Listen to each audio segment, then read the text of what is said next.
Wonderful character to my left, Mr. Fujimoto, who suffered just one reverse in his career from Tokyo, ranked number 13 by the WBA. We'll be talking about that contest coming up shortly, which is our main event. But before then, final eliminator for the WBO middleweight title. Liam Williams against Alantez Fox, who's here on my far left, who I think he stands around about 6'4". I don't think there's too many taller middleweights than that. And Frank, so much at stake here for the winner, potential world title fight in 2020. Well, the winner of this fight will get Andrade. Andrade's fighting, I think, in January. Yeah. Whoever wins this will be in with him. And yeah, Alantez is a quality operator, as you say, 6'4", southpaw. He obviously fancies the job. He's coming to the UK and coming to Liam's backyard, but I've got every confidence in Liam. You know, obviously Liam's with us, and he's been craving for a fight at this weight, a meaningful fight. We've delivered it to him. It's not like he hasn't been in a position where he's fought for world titles before, but he seems to be much, much more comfortable at middleweight, and I think we've got a real good fight on our hands with these two guys. Have some interesting things to say about each other. Let's start with Alantez. Comes from Maryland, up in Marlborough, is that right? Yes, sir. And I mentioned that you're 6'4". Have you ever fought a middleweight who's taller than you? No, I never fought anybody anywhere near my height. I'm actually 6'5", too. 6'5"? Yeah. I do apologise. No, that's fine. And the one reverse you had was against Demetrius. Right. Tell us what happened there. So in that fight, I tore my labrum and my rotator cuff, and then I continued to throw my arm and keep using my hand, and I tore my bicep in my left arm and a ligament in my elbow on my left arm. So I fought from round 1 to round 12 with several injuries in my left arm. We had to have surgery, and I sat out about a year. This is my fourth fight, or this will be my fourth fight back. Hopefully we can make it to the fight. You know, they're doing they're springing up some things on me. You know, double weigh-ins. We don't do that back in the States, so hopefully we can make it there. Liam, I hope you don't mind me quoting this. He described you as a skinny little rat. Yeah, that's Master Splinter, Sam. Did you? How did you react when you saw that? That's the only reaction, man. It was funny to me at first, you know. But so I told him to call me Master Splinter. That's the rat from Ninja Turtles. But I mean, you know, he sees me now. I don't like a skinny rat at all right now. How much have you seen of Liam? How much have you seen of him as a fighter? I've watched several fights of him. You know, I've been studying. You know, I don't take Liam lightly at all. You know, no disrespect to any of the other fighters, but our fight is probably the best fight on the card. You know, and you know, like I said, I watched him, and I think I don't think this is the guy to beat me. I said it in several interviews. I don't think this is the guy to beat me. He started to rack up wins in spectacular fashion. His last one, just 4 minutes 51 seconds against a bloke who'd never been stopped before. He seems to have found something a little bit special in recent fights. He's never found a me in the ring. I'm across the ring from now. It's not going to be a stoppage now. Well, let's hear from Liam. What have you found out about this fellow from watching him? What do you expect? You know, I really believe he is actually a quality fighter. Obviously, I've said things and, you know, so on, but he's a quality fighter. He's, you know, got obvious advantages over me, which height, reach, whatever, doesn't really matter. But listen, he's good. He's a good boxer. He's obviously going to come and keep it long, but I'm just going to tear through him. You think it'll be another stoppage? Yeah, I will, 100%. So much at stake here. You know, I mean, Frank's promised you the world title shot if it's in your hands. You know, this is a huge night for you. Yeah, exactly. You know, I've had a couple of ups and downs, a couple of bad performances. I had losses back a couple of years ago, and I've come on a long way from there. And I got stopped at the final hurdle with the Liam Smith loss, and I'm not going to allow that to happen again. So I'm fully prepared, and whether it's Atlantis Fox or anyone else in my way, I don't believe they're going to stop me. It's Alantez. I don't really care. Your name is irrelevant. Shit name, I know, but still, shut up when I'm speaking. That's it. Be quiet when I'm speaking. Yeah, so whether it's him or anyone else, doesn't matter to me. I'm motivated, and I fully believe I'm gonna tear through anyone who they put in front of me right now. How much of an improved fighter do you think you are since you switched to Sheffield? I believe I've come on a long way. You know, Dominic Ingle's done very good things for me in terms of my training and even the way I approach situations and, you know, mentally. But he's done a lot for me, and, you know, I had a good trainer before in Gary Lockett, and we still remain friends. But I needed to take that next step, and for me a big thing was moving away from home, which you know, I fully dedicate myself now, whereas before I was cutting corners and I weren't getting the correct sleep, the correct rest. So now everything's bang on and I've got no excuses, so I'm just looking forward to seeing what the level I can reach, you know, when I'm performing at my best. So you've got the fella here right now. Any particular message for him? What he can expect on Saturday night? No, I just think he's going to be in for a tough night. I'm sure he thinks the same about me. Being fighters, that's the way we're built. But it's going to be a good fight. I personally think we should be top of the bill. No disrespect to Daniel or the other fella over there. Who do you think you are? What's his name? No, he thinks he's Derek Chisora. No. I'm joking. But listen, jokes aside, I think we should be the main fight because it's a great fight. Simply, it's going to be a very, very good fight. Great fight. And it's probably going to last about 3 rounds. Daniel's only going to last probably 1 or 2. So, you know, our fight is the one to watch. You know. So that's the only reason why I think, because you want to see more of a fight as a main event. And Daniel's probably going to chin this guy in 1, so we'll see. Have you ever been in a fight against a fella as tall as him? 6'5"? No, not even close, to be honest with you, but I've had some good sparring partners and stuff, so... Sparring ain't fighting, man.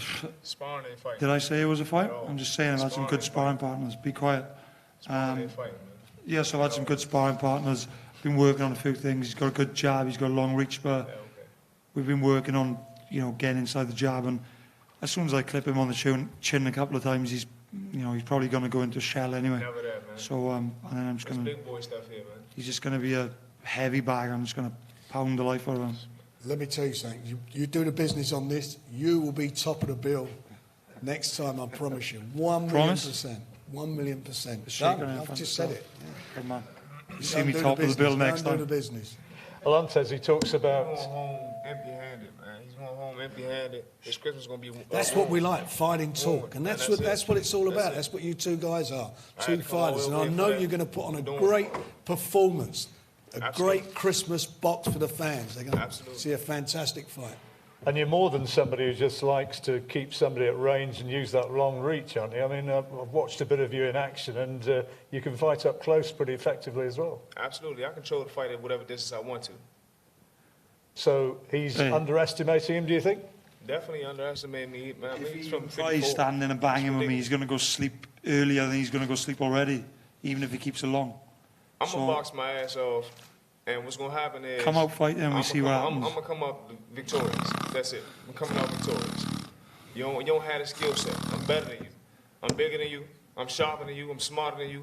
There's nothing you can do in there to beat me. Good speech. Well, there we are.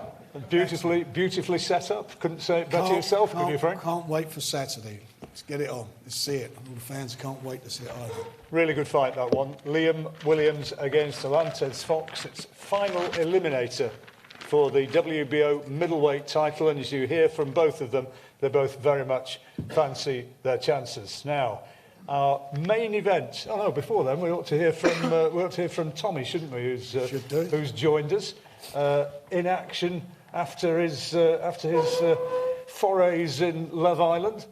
And I should imagine you're looking forward massively to getting back as a boxer, aren't you? Yeah, definitely. I've had a good summer. It's been a bit we different. saw that. But, you know, it is what it is in the day. I'm a young lad. When it got put to me at first, I just thought, do you know what? I'm 20. I was 19 at the time. I thought, what's the rush? There's no rush at all. So taking a few months out isn't really going to do me the most harm. And it's something that I wanted to do, so I went on and did it. And it's paid off massively. But I just don't want everyone to forget what I actually did before that. You know, I'm not a reality TV person. Yeah, I did it for a couple of months, yeah. I've done a few things to spin off 100%. But, you know, other than that, I am a boxer. That's what I've been doing my whole life. I've been training ever since I've been small, sparring in the gyms, doing whatever I can. And I don't regard myself as anybody when I'm sat on this table. You know, I see posts up there. If it was left my way, I shouldn't even be on that wall because I've done nothing as a boxer. I've had 2 fights, I've acclaimed nothing, so I forget about all that other stuff.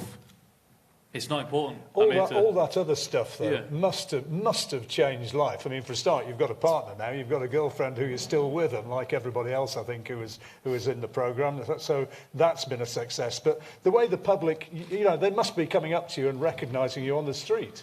Yeah, it's a bit different when you walk down the street, of course. But you know, when you boil it down, does it really mean anything? Is it really going to change my life that much if somebody asks me for a picture or an autograph or something like that? It's not really important, is it? Like, the only thing I want in life is to be a world champion. I'm not interested in anything else. Money, fame, it doesn't interest me. And you can look back to when I was a child getting interviewed at 14, 15. I'm the same man that I was back then. Frank, it's an attitude, I'm sure, which you're delighted to hear. Well, it is. You know, there's a lot of pressure on Tommy. Yeah. And normally a guy's had only 2 fights on a card. He's down the card and nobody really, I'm not doing disrespect, pays that much attention. It's about learning his trade and so forth. But the spotlight's on him, so he's got to go and perform. You know, he's got, 2.93 million Instagram followers, so he's a very popular guy. Well liked. I think he was the 4th highest Googled person in the UK this year. So he's got a lot of things going for him. I'm one of them. But more important, we're getting you on Craigie Island. But we got the thing about Tommy is that, you know, he does want to be a boxer. He comes from fighting stock. He's come from a fighting family, and at the end of the day, he's got a great platform now to move forward. What's not going to happen? He's not going to be rushed. No, that ain't happening. You know, I'm not letting that happen. He's got to learn his trade, his craft, and that's what he'll do. And hopefully, he can emulate what his brother's done and other members of his family, and go on and win a world title. We saw a little bit on YouTube of you in the ring with Tyson. Yes, done a little bit of sparring with Tyson. I can be the first one to say that was absolutely pointless. Never landed a shot. Never even looked like landing a shot. But listen, it's experience in it. He's the best in the world for a reason, and that's the reason why. You know, it's just amazing, honestly. There's no one better to spar with, is it? Because I'm learning everything I could possibly learn off him. You know, when I was small, 8, 9, we was training in Warrington, I remember it like it's the other day. You know, he was teaching me how to defend body shots, all that sort of stuff, and it's just stuff that sticks with you. So, of course, there's no better person to spar with, is he? Your ambition, you talked about it, to be a world champion. Are you convinced in your heart that you have the capability of learning and progressing to that level? Yeah, 1,000,000%. I would not be sat here right now if I didn't believe I could be a world champion. Believe me when I say that. Boxing's too hard of a game to tip and tap at. You can't do it. You've got to be all or nothing. And that's just the way I think about everything. You know, of course, I will be a world champion in the future. I'm 20 years old. There's no rush at all. Baby. I'm sure those 2.9 million Instagram followers, is that the right figure? Yep. They'll be, you'll have had a fair few messages of support, won't you? Yeah, definitely. I just want to be, you know, so grateful to all the fans that have come to support me and the rest of the boys on the card. You know, it's going to be a great night of boxing, and you know, it's just going to be an early Christmas present for everybody, isn't it? Looking forward to it hugely, and good luck, and let's hope 2020 treats you well as well. That's Tommy Fury, who's going to be returning to the ring for his 3rd professional appearance. And our main event, Daniel Dubois against Kyotaro Fujimoto, who's sitting to my left. Thoughts on the hair, Frank? He's obviously an Arsenal fan. There's no doubt about that. Mind you, who wants to be an Arsenal fan today? No. What about it? Look, for Daniel, this is a chance for him to get his WBA ranking. He's also ranked now in the WBO. He's had, was it 21-1? Yeah. And he lost that fight, I think it was 8 years ago. He comes from a fighting background. He was a kickboxer. I think he was a world champion as a kickboxer. I'm sure he was. So, you know, and he's game. He's coming to fight in as I say, as I always say, in the other guy's backyard. Daniel's got to be top of his game. He can't take anything for granted. But this is all about Daniel. He's had a big, busy year. He wants to go out on a bang, literally on a bang, and do the business in here, set himself up for 2020. All the big guys are fighting each other. Next year, you've got Anthony Joshua regained his title. He's got 2 mandatories on him. Tyson's fighting in February against Deontay Wilder, and they may have another fight again in the summer. So when that all settles, the dust all settles, then these fellas are all going to have a mandatory. Maybe one of the titles will be freed up. It's Daniel's job to win on Saturday, to get him moving next year, get him in position by sort of October, that he's in a mandatory position to fight for a world title. So you really think that the world title could be there? That's where we're at. And I'm going to tell you something, and some people may laugh about it. If I could make him and Anthony Joshua today, I would make it. You're so confident? I'm so confident. Yeah, I would make that fight today. And people say, oh, it's too soon. I would make it. I know I'd have my money on. But he has got to still learn. Those fights obviously are not available. But he's got to learn. He is a tremendous fighter. He's tremendous talent. And obviously this man here to my left, Kyotaro, he fancies the job big time. He's a big one, isn't he, for a Japanese guy? There's no doubt about that. And we're going to see what happens. Can you ask Kyotaro his thoughts? He's going to have to speak to us through a translator. But can you ask him for his thoughts on this fight and how he thinks he can win it? Yes, sir. Just before we begin, Kyotaro would like to acknowledge the hospitality of the promoter, Mr. Frank Warren, and to reciprocate with a small gift from Japan, this bottle of sake. Thank you very much. It's really kind. Thank you, my friend. Thank you. If I'm not away in tomorrow, you know why. It's his fault. Oh, yes, yes. So thoughts on the fight. そうですね、このようなビッグチャンスをまずは、すごく嬉しく思いますし、このようなチャンスがそうたくさん来ると思わないんで、まずはそれをチャンスに関しては、嬉しくて、あとは勝ったらもっと嬉しいので、2つとも何ですか、受けて嬉しくて、勝って嬉しい、2つ嬉しいが欲しいです。First, I just want to express how happy I am to have this big chance. Such a big chance with these 2 belts on the line. Doesn't come around very often. So when I win, I'm going to be even happier on Saturday night. How much interest is there back home in Japan? 日本でどれぐらい興味が持ってますか？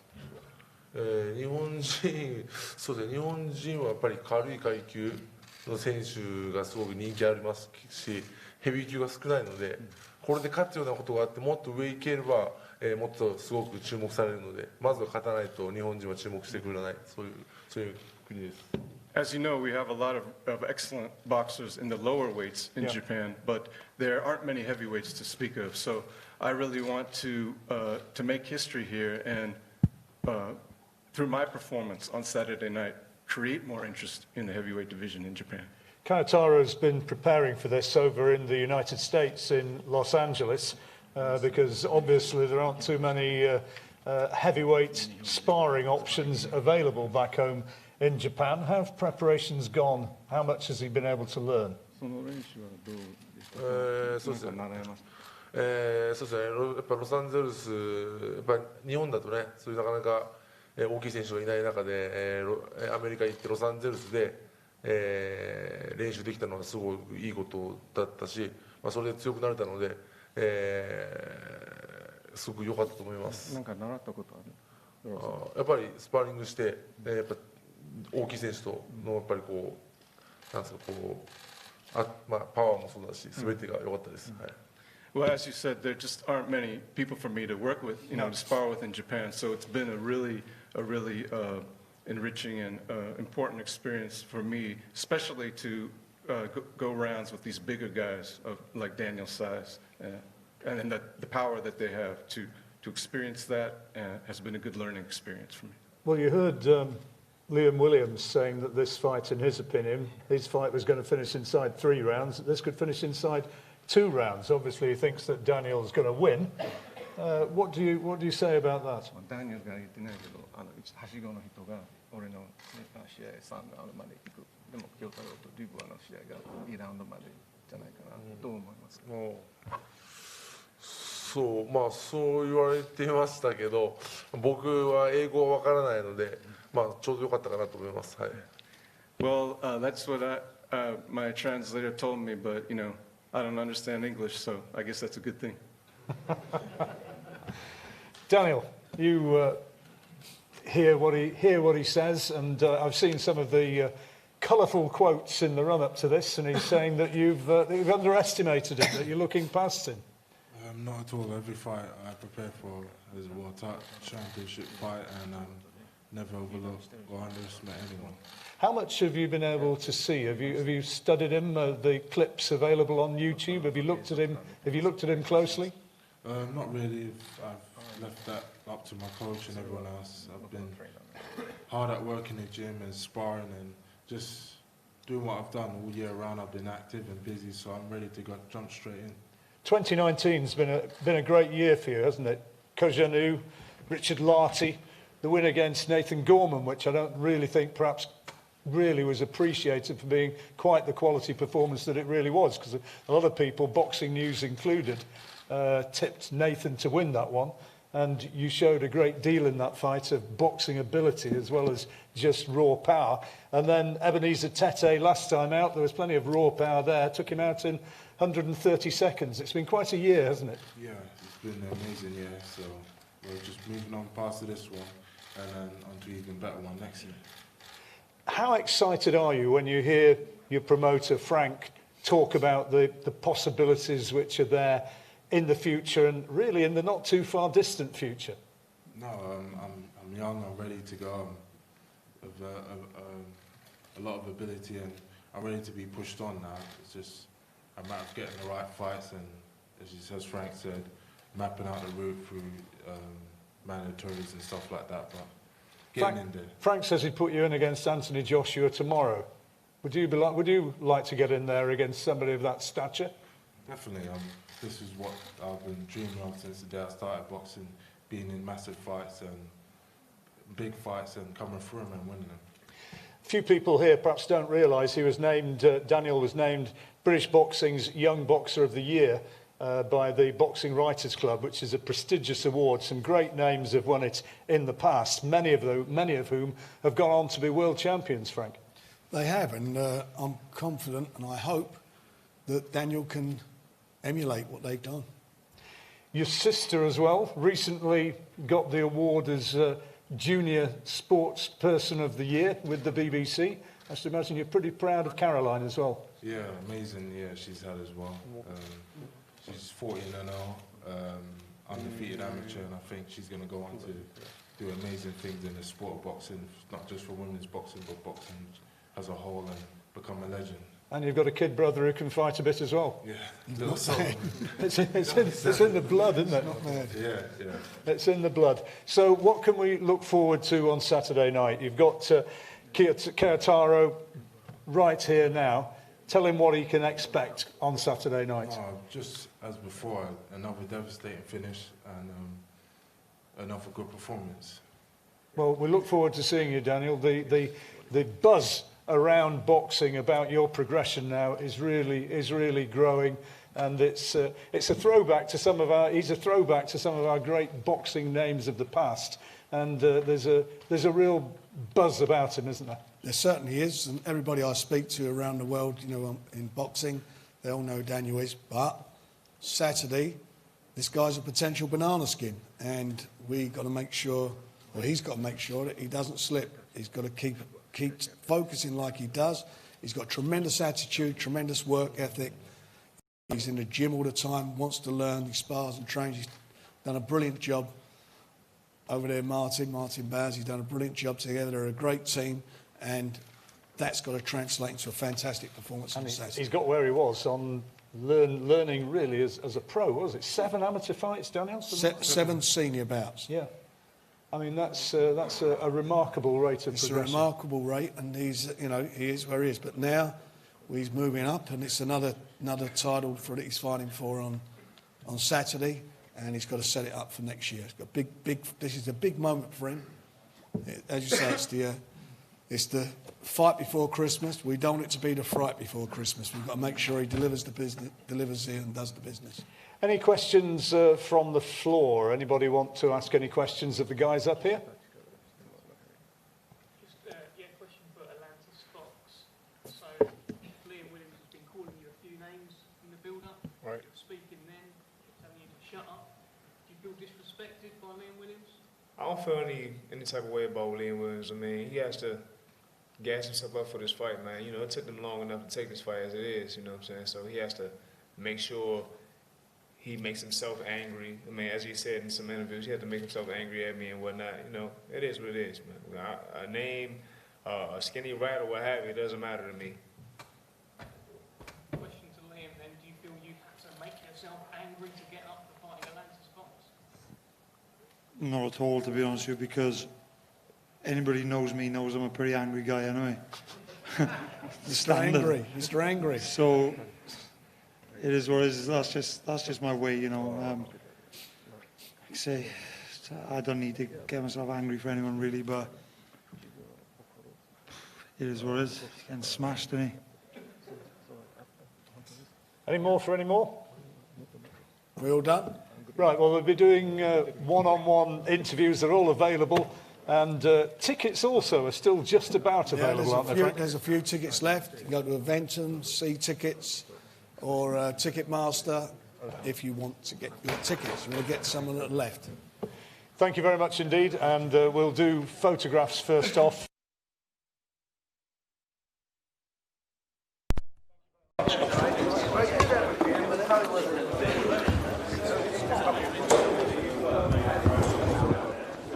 Probably, yeah. Sorry, mate.